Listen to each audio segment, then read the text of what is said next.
নেই ভাতা, নেই সরকারি আবাস যোজনার ঘর, সামান্য সাহায্যের কাতর আবেদন স্বামীহারা অসহায় মহিলার। দেখুন এই বিশেষ প্রতিবেদন।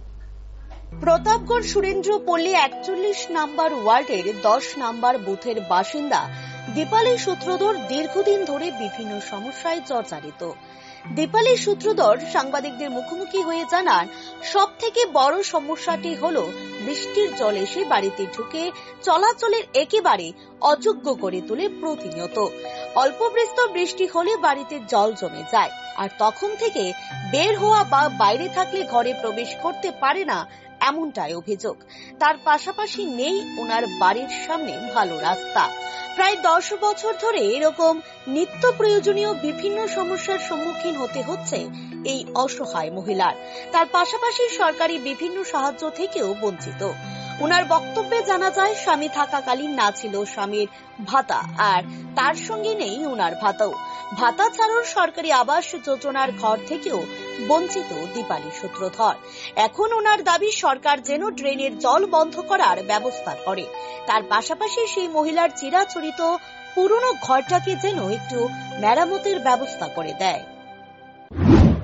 আমার নাম দীপালি সূত্রধর। দীপালি সূত্রধর, স্বামীর নাম রুসাল সূত্রধর। মধ্য প্রতাপগড় সুরেন্দ্র পল্লী বিশেষ করা। ঠিক আছে, সমস্যা বলতে বৃষ্টিটা হইলে উড়ানটা জলে মানে ঘরে বাড়ি যেতে না। জলের কি অবস্থা, মানে ঘরে যাওয়া যায় না, বাইরে যাওয়া যায় না। জলে ড্রেনে জল ঢুকে, এবার ড্রেনে জলে তো কতবার পড়ি, কতবার উড়ি, স্নান করি, আবার কবার স্নান করবো, কাপড় সারি বারবার। এই সমস্যা মানে আমি গরিব মানুষ, আমি মাটি ফেলে পারি না, জলের টাকা লাগিয়া আমার তো কেউ নাই নাই বলতে আমি এক লোক। এখন সমস্যা বলতে আমি অনকার টাকালে মাটি ফেলে না, কিছু ফেলে না, আমার জলের সমস্যা বেশি। আর আমি তো মাটিটা ফেলতে না, গরিব মানুষ, কি করা, আমি কিছু করার নাই। অনকার যদি কেউ সাহায্য করে ফেলায় দে। কাউন্সিলরে জানাইছিলেন নি? জানাইছি। কি কইছে? কাউন্সিলরে কইছে এটা বসে দিদি 3-4 দিনে সারা দিন গেছে উপর এখানে অফিসে এমনিতে একটা উইচ করছে। এরপরে কইছে দিদি করেন, আমি 12 কথা আছি, কাউন্সিলরের বিষয়ে একটা ভাতা দেন না। ওই ঘুষপাড়াদি কাজ হইতেছে, কাজ হইয়া এখান থেকে ঘুরে আইবো, আইলে কি আমি শুনেন ঘুষপাড়াদি কাজ হইতেছে, তবু বারবার করতেছে কাজ হয়ে দে আইবো ঘুরে। এটা তো আর 6 মাস 9 মাসে হইতারে, 12 মাসে হইতারে। পূজার পরে ধরবো, পূজার পরে ওকে যাও, আমার ওখানে জড়া ছাড়াই দেন না, জড়া পরিষ্কার করে দেন। জলে জায়গাটা করে দেয়, জায়গাটা মুখটা পরিষ্কার করে দিলে জলে যাইবো, জল কি আটকে থাকেনি।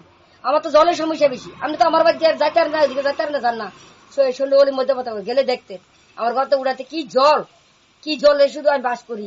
হ্যাঁ, আমি গরিব মানুষ, আমি কেন থাকি একটা কি অবস্থা, আমি একবারে অসহায় করে সই নেই। কত বছর ধরে এই অবস্থা? এত 8-10 বছর।